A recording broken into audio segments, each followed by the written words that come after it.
I thought finding that genetic testing bill was the worst thing that could happen to my marriage. I was wrong. My wife had been stealing hundreds of thousands while I worked 16-hour days. But the prenup she forced me to sign, it had one clause she never read. Now she's about to learn why. My name is Arthur Thorne. I'm 42 years old. And up until 6 months ago, I thought I had it all figured out. I work as an IT project manager for a mid-sized tech company in Austin, Texas. Good salary, steady work, the kind of job that lets you sleep soundly knowing you can provide for your family. Serafina Voss runs a boutique clothing store downtown. Or at least that's what I thought she was doing with her time. We have 3 kids. Julian, who's 8 and sharp as a tack, Alara, 5 years old, and the spitting image of her mother, and little Liam, who just turned 2.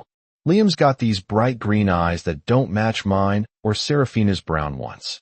But hey, genetics can be funny, right? That's what I told myself every time someone mentioned how different he looked from his siblings. The thing about Betrayal is that it doesn't announce itself with fireworks and dramatic music. It creeps in quiet as a house cat padding around on soft paws while you're busy living your life. For me, it started with a receipt I found wedged between the couch cushions, a medical bill for genetic counseling that I'd never heard about. When I asked Serafina about it, she just shrugged and said it was routine stuff for Liam's pediatric checkup. Nothing to worry about. Honey, she said, not even looking up from her phone. Just being thorough. But I've been managing IT projects for 12 years. I know what thorough looks like, and I know what evasion sounds like, too. Thorough would have included me in the conversation. Thorough would have meant discussing why our 2-year-old needed genetic counseling when our other kids never did. That night after Serafina fell asleep, I sat in my home office staring at that receipt. The date was from 3 weeks ago, right around the time she'd been working late more often. The clinic was across town, nowhere near Liam's regular pediatrician. And the bill, it wasn't for routine counseling. It was for paternity testing. I didn't sleep that night. Instead, I did what I do best. I started gathering data. Every financial statement, every joint account summary, every piece of paperwork that had Serafina's signature on it. What I found would have impressed me if it hadn't been slowly destroying my world. My wife wasn't just unfaithful.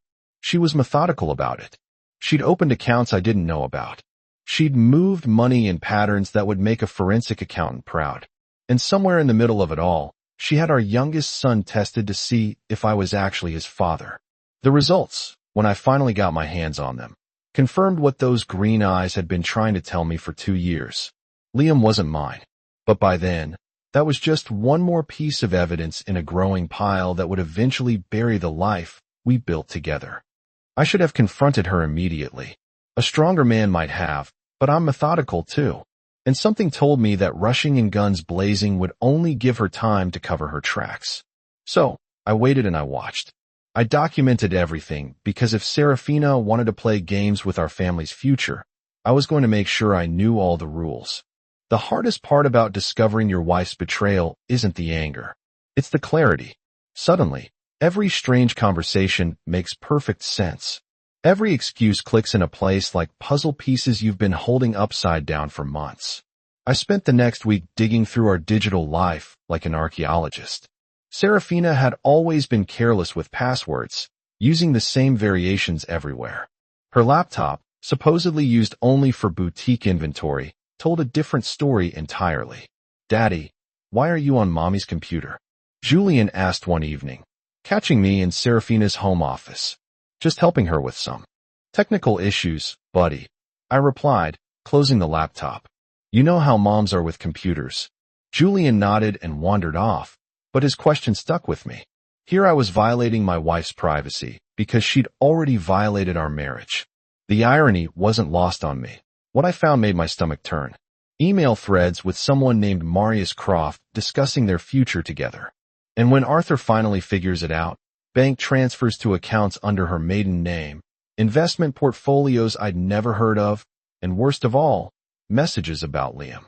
The test came back positive. Serafina had written to Marius. "He's definitely yours. Now we just need to figure out the timing." I printed everything. Every email, every bank statement, every piece of evidence that proved my wife had been planning this for years. The woman I trusted with my heart, my home, and my children had been systematically dismantling our life, while I worked 16-hour days to provide for what I thought was our family. The boutique. That was real enough, but it was being used to launder money from Marius's construction company. Apparently, my wife had been having an affair with a married contractor who was as eager to hide assets from his own wife as Serafina was from me. That night, I called my mother, Eleanor.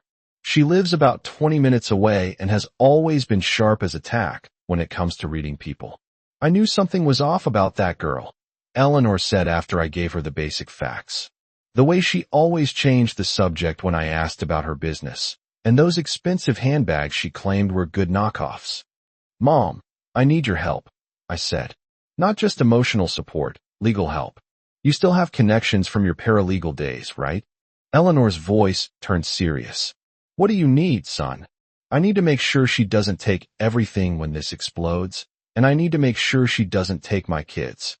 Our kids, Eleanor corrected gently.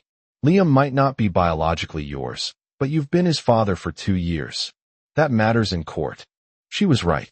Whatever Serafina had done, whatever lies she'd told, I wasn't going to abandon that little boy. He deserved better than being a pawn in his mother's games. I'll make some calls, Eleanor said. But Arthur, whatever you're planning, make sure you're thinking 3 steps ahead. Women like Serafina don't go down without a fight. I hung up knowing she was absolutely right. But what Serafina didn't know was that I'd already been thinking 3 steps ahead. I just hadn't been thinking about the right game. Eleanor delivered on her promise faster than I expected. 3 days after our phone call, she showed up at my office with a business card and a grim smile. Meet tomorrow at 10 o'clock, Eleanor said, sliding the card across my desk. Vivian Hayes, family law. She's handled cases like this before, and she doesn't lose. That evening, I sat Julian and Alara down for what I hoped would be a casual conversation. Liam was already asleep upstairs, which made things easier. Kids, I want to ask you something, and I need you to be honest with me, I said, sitting on the couch between them. Has Mommy ever had friends over when I'm at work? Adult friends. Julian shifted uncomfortably. You mean like Uncle Marius? My heart stopped. Uncle Marius comes over when I'm not here sometimes, Alara chimed in. He brings presents and plays with Liam a lot. Mommy says he's Liam's special friend. I kept my voice steady, but inside I was screaming. How often does Uncle Marius visit? Maybe twice a week, Julian said. But Mommy told us not to talk about it because it would make you sad. There it was. Serafina had been coaching my children to lie to me, using them as accomplices in her deception while I worked 60-hour weeks to support the family. It's okay that you told me, I said, pulling both kids closer. You're not in trouble, but from now on, I want you to tell me about any visitors. Okay, no more secrets. The next morning, Vivian Hayes turned out to be exactly what I needed. A sharp-eyed woman in her 50s who spoke in facts instead of emotions. Show me what you've got, Hayes said, settling into her chair. I handed over the folder I'd prepared. Bank statements, email printouts, the paternity test results, everything. She reviewed each page methodically, making notes in precise handwriting. This is thorough work, Hayes said. Your wife has been busy, but Arthur, I need to ask. Do you have a prenuptial agreement? Yes. Serafina insisted on it before we married. Said it would protect both of us. I'll need to see it. Prenups can work both ways depending on the language. Hayes leaned forward. Based on what you've shown me, we have grounds for divorce on infidelity and financial misconduct, but the custody battle will be the real fight. She'll use the children as leverage. She's already started, I said, thinking about the secret she taught them to keep. Then we need to move fast. I want you to document every interaction with her from now on. Record conversations if Texas law allows. And Arthur, start thinking about what kind of father you want to be when this is over, because that little boy will need you regardless of biology. Finding our prenuptial agreement turned out to be easier than I expected. Serafina had filed it with our other important documents, probably because she thought it made her untouchable. She was about to learn how wrong she was. I pulled the document Friday night after Serafina went to bed early, claiming a headache. More likely, She was texting Marius about their weekend plans while I was scheduled to work Saturday morning, catching up on project deadlines. Reading through the prenup, I remembered why Serafina had been so insistent about it. Standard stuff, mostly separate property protections, debt limitations, inheritance clauses. But buried on page 7 was something I'd almost forgotten about. Clause 7C. In the event of marital infidelity involving undisclosed financial transactions, the entirety of marital assets reverts to the non-offending party. I stared at those words for a full minute. 9 years ago, when Serafina's lawyer drafted this agreement, they'd included a clause that would basically hand me everything if she cheated and hid money. The irony was perfect.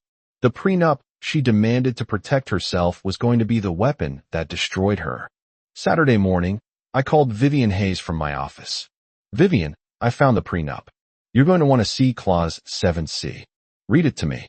After I finished, there was silence on the other end. Finally, Hayes spoke. Arthur, this is enforceable. If you can prove infidelity and financial misconduct, which you can, that clause gives you legal grounds to claim all marital assets. House, cars, business interests, everything. What about the kids? That's separate from asset division. But having financial stability will strengthen your custody case significantly. That afternoon, I did something I'd never done before. I installed tracking software on our family computer. Every keystroke, every website visit, every document Serafina opened would be logged and backed up to a secure server. It felt like crossing a line, but Serafina had crossed that line months ago when she started stealing from our family's future. By Sunday evening, I had enough evidence to bury her. Email chains with Marius discussing their exit strategy. Bank transfers timed to coincide with my business trips. Even a draft email to a divorce attorney that she'd never sent outlining how she planned to claim the house and primary custody. The woman I'd married was planning to destroy me. But thanks to a clause in the very document she'd insisted we sign, I was about to turn her own weapon against her. Monday morning, I scheduled another meeting with Vivian Hayes. It was time to stop gathering evidence and start using it. Vivian Hayes scheduled our meeting for Tuesday morning, but Monday night changed everything. I was reviewing project timelines in my home office when I heard Serafina on the phone in the kitchen, her voice carrying that particular edge it gets when she thinks she's outsmarting someone. No, Marius. He doesn't suspect anything, Serafina said. Arthur is too focused on work to notice what's happening under his own roof. We stick to the plan. I moved closer to the kitchen doorway, staying in the shadows. The divorce papers are ready, she continued. My lawyer says with the prenup, I'll keep the house and get primary custody. You just need to make sure your wife doesn't find out until after everything's finalized. My hands turned into fists. She was talking about destroying our family like it was a business transaction. Liam's getting attached to you, which is perfect, Serafina said, her voice softening. When this is over, we'll be a real family. No more sneaking around. That was enough. I stepped into the kitchen doorway where she could see me. When what's over, Serafina? I asked quietly. She spun around, phone still pressed to her ear. Her face went white, then red, then settled into that defiant expression I'd seen too many times lately. I'll call you back, she told Marius, ending the call. We stood there staring at each other across the kitchen island like gunfighters in an old western. 9 years of marriage, 3 children, and countless promises reduced to this moment of absolute clarity. How long have you been listening? Serafina asked. Long enough. How long have you been planning to destroy our family? I'm not destroying anything, Arthur. I'm fixing it. You're never here. You don't pay attention to what the kids need. And you certainly don't pay attention to what I need. What you need? You mean money that isn't yours? A relationship with another man while you're married to me? Teaching our children to lie? Serafina's jaw tightened. Those children deserve better than a father who works himself to death and ignores his family. Liam isn't even my child, is he? The question hung in the air like smoke.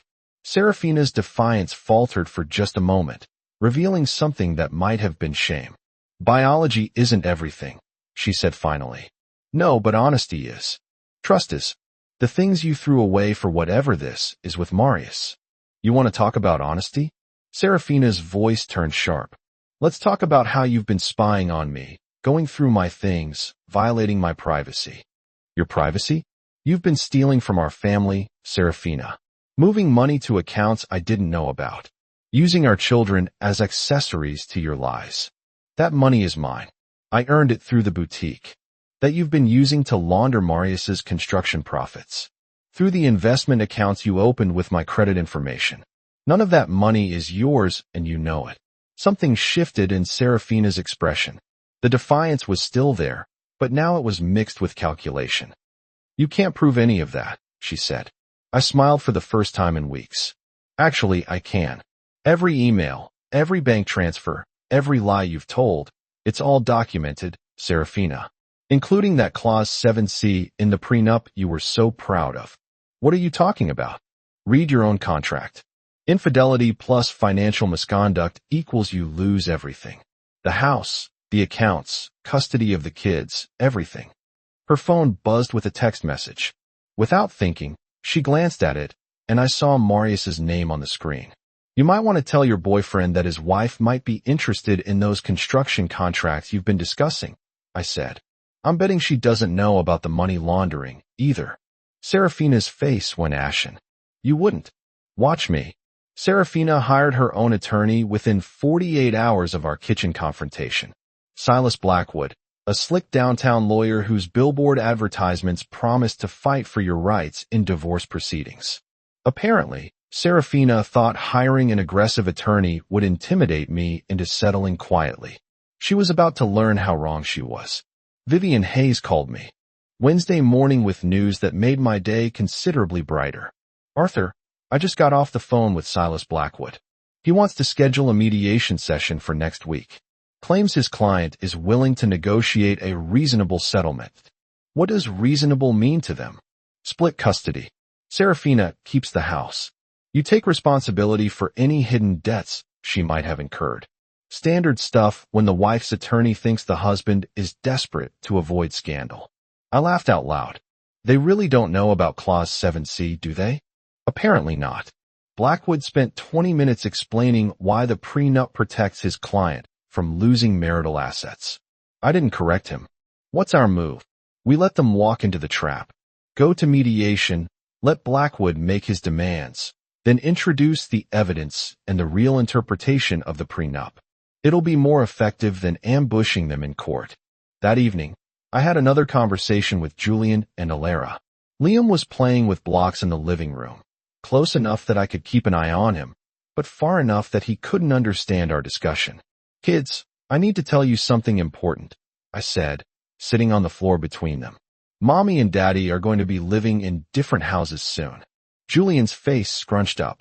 Like Tyler's parents did? Yes, like Tyler's parents. But this doesn't change how much I love you. And it doesn't change that I'll always be your daddy. What about Liam? Alara asked, glancing at her little brother. I'll always take care of Liam, too. He's part of our family. But Uncle Marius said he's Liam's daddy, Julian said quietly. My blood pressure spiked, but I kept my voice calm. When did Uncle Marius tell you that?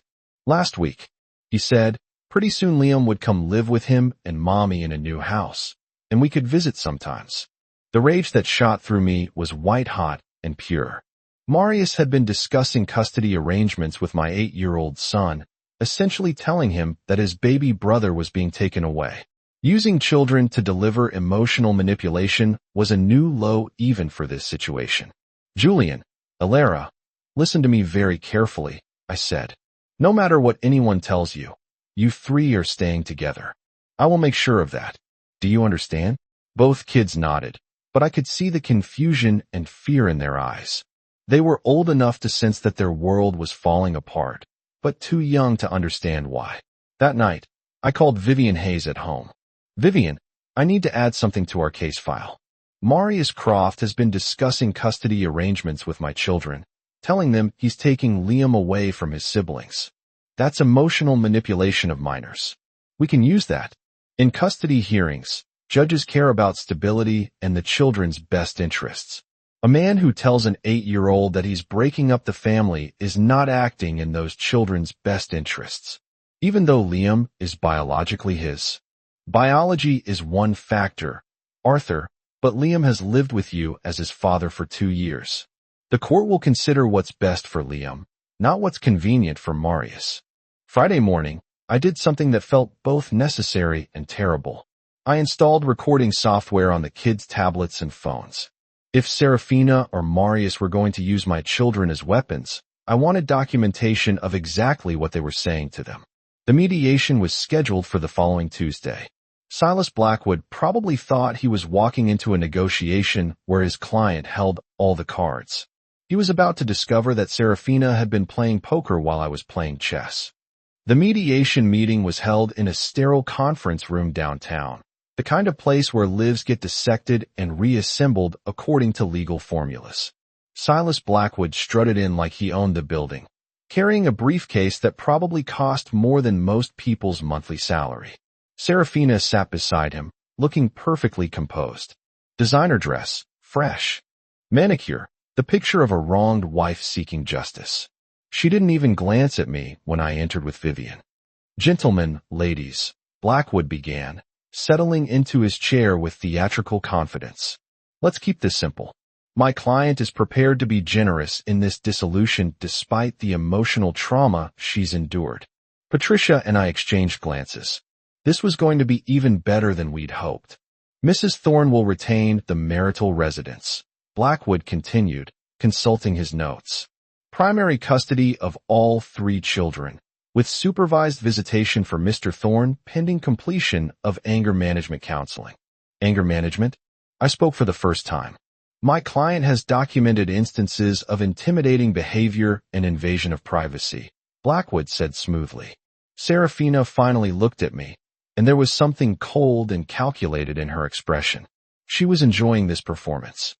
Additionally, Blackwood continued, Mr. Thorne will assume responsibility for any debts incurred during the marriage, including recent business investments made in good faith by Mrs. Thorne. Business investments? Vivian asked innocently. Consulting fees, equipment purchases, standard entrepreneurial expenses. All legitimate business costs that unfortunately didn't generate the expected returns. I watched Serafina nod solemnly, playing the role of the disappointed entrepreneur. The woman had missed her calling as an actress. In exchange for this generous arrangement, Blackwood concluded, Mrs. Thorne is prepared to waive spousal support and allow Mr. Thorne to retain his retirement accounts. Vivian leaned back in her chair. That's very interesting, Mr. Blackwood. Before we respond, perhaps you'd like to review the prenuptial agreement your client signed. We've reviewed it thoroughly. Standard asset protection clauses that clearly favor my client's position, including Clause 7C. Blackwood frowned. I'm not sure what you're referring to. Vivian slid a highlighted copy of the prenup across the table. Page 7, paragraph C. Please read it aloud. Blackwood scanned the page, and I watched his face change as he found the clause. The color drained from his cheeks as he read silently. Vivian prompted him. In the event of marital infidelity involving undisclosed financial transactions, Blackwood read slowly. The entirety of marital assets reverts to the non-offending party. Serafina sat forward. What does that mean? Blackwood was quiet for a long moment, rereading the clause. When he looked up, his theatrical confidence was gone. It means, Vivian said pleasantly, that if we can prove adultery and financial misconduct, your client loses everything. House, accounts, business interests, everything. You can't prove, Serafina started. I opened my folder and began placing documents on the table. Email printouts, bank statements, paternity test results, photographs from the security cameras. Each piece of paper landed with quiet precision. Actually, I said, I can prove all of it. Serafina stared at the evidence spreading across the table like a cancer diagnosis. Her perfect composure finally began to develop splits around the edges. The prenup is bulletproof, I continued. You insisted on it, remember? You said it would protect us both. Turns out you were half right. Blackwood was frantically flipping through pages, probably looking for loopholes that didn't exist. This is entrapment, Serafina whispered. No, I said quietly. This is consequences. The actual divorce hearing was scheduled for 2 weeks after the mediation disaster, but Silas Blackwood tried to delay it 3 times. Apparently, he needed time to figure out how to defend the indefensible. Judge Helena Weiss was known for running an efficient courtroom and having little patience for dramatics. When Blackwood stood to make his opening argument, she looked like she'd rather be anywhere else. "Your Honor," Blackwood began, "my client has been the victim of an elaborate campaign of harassment and intimidation designed to—" "Mr. Blackwood," Judge Weiss interrupted, "I've reviewed the prenuptial agreement and the submitted evidence.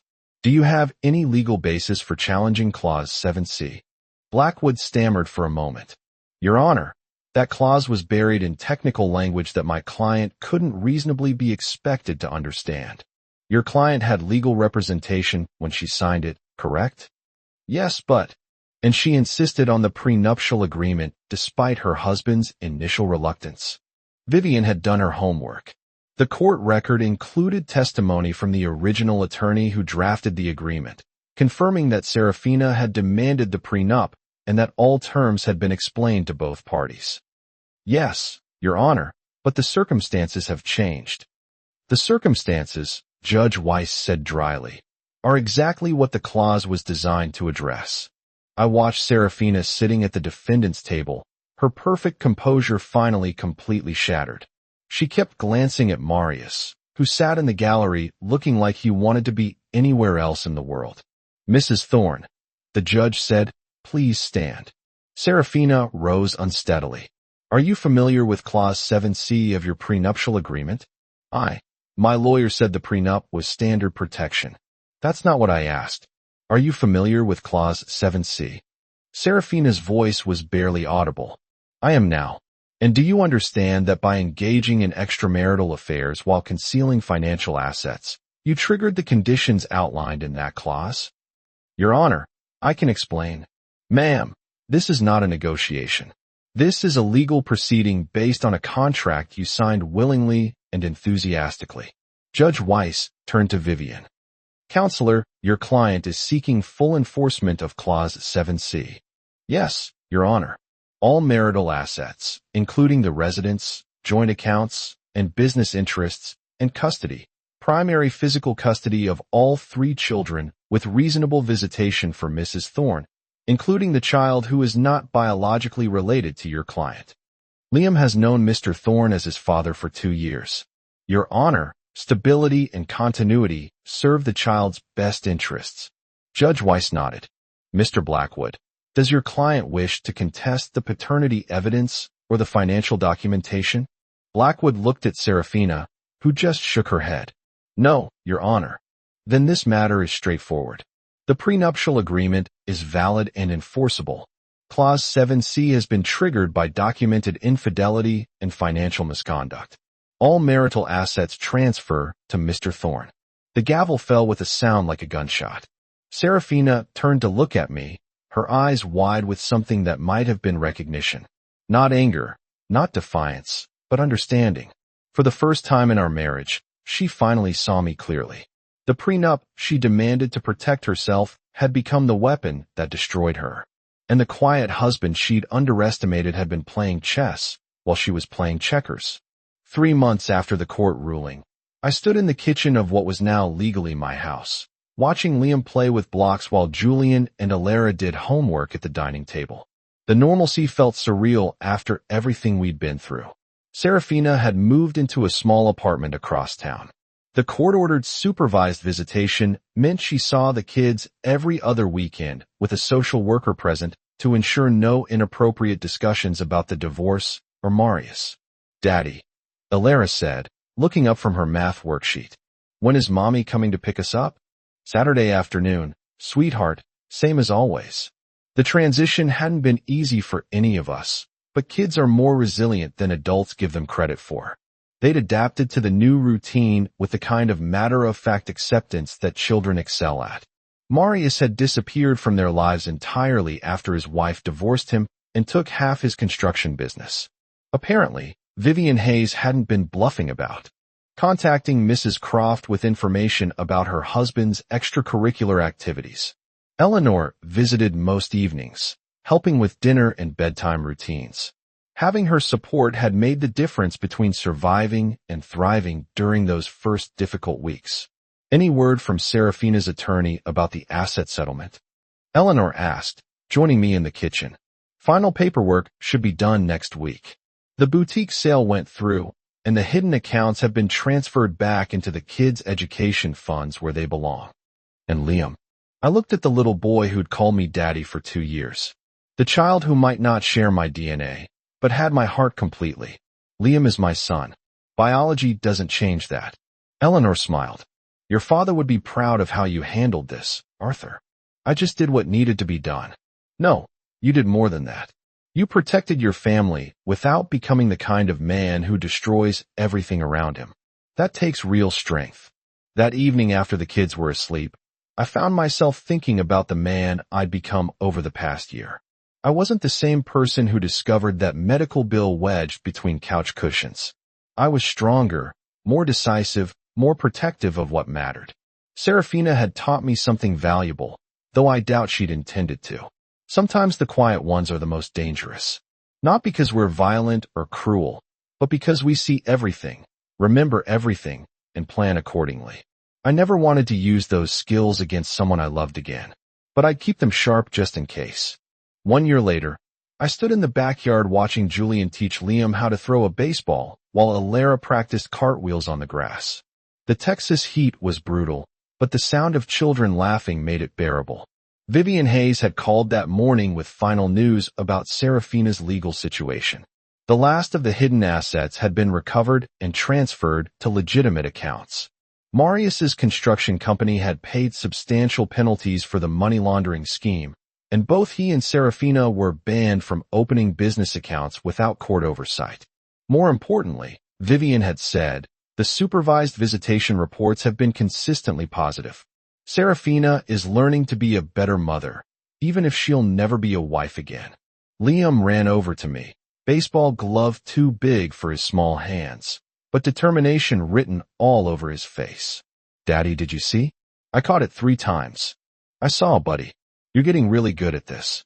Julian says if I practice every day, I can be on his team when I'm bigger. Julian's a smart big brother. That evening, after the kids were asleep, I sat on the front porch with a beer in my laptop, catching up on work emails. The house felt peaceful in a way it never had when Serafina lived here. No undercurrent of tension, no whispered phone calls, no secrets poisoning the air. Eleanor joined me, settling into the chair beside mine with her evening tea. Any regrets? She asked. About what? Fighting so hard for this? Taking everything from her? Some men might feel guilty about destroying their children's mother. I thought about that for a moment, watching fireflies dance across the front yard. I didn't destroy Serafina. She destroyed herself with her choices. I just made sure her choices didn't destroy my children, too. And you'd do it again to protect Julian, Alara, and Liam? In a heartbeat. Eleanor smiled. That's what I thought you'd say. My phone buzzed with a text from an unknown number. For a moment, my chest tightened. Old habits from the days when every message might be another piece of evidence in Serafina's betrayal. But it was just a client asking about scheduling a consultation for Monday morning.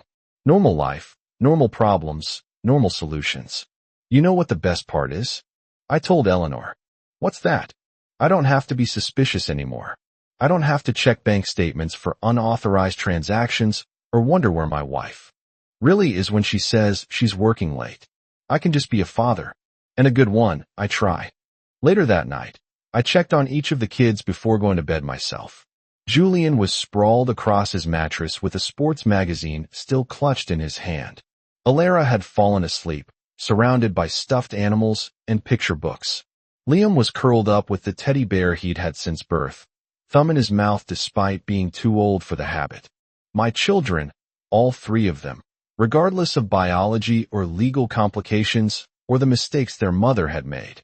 Standing in Liam's doorway, I realized that Serafina had been wrong about one thing. She told Marius that when the divorce was over, they'd be a real family. But we already were.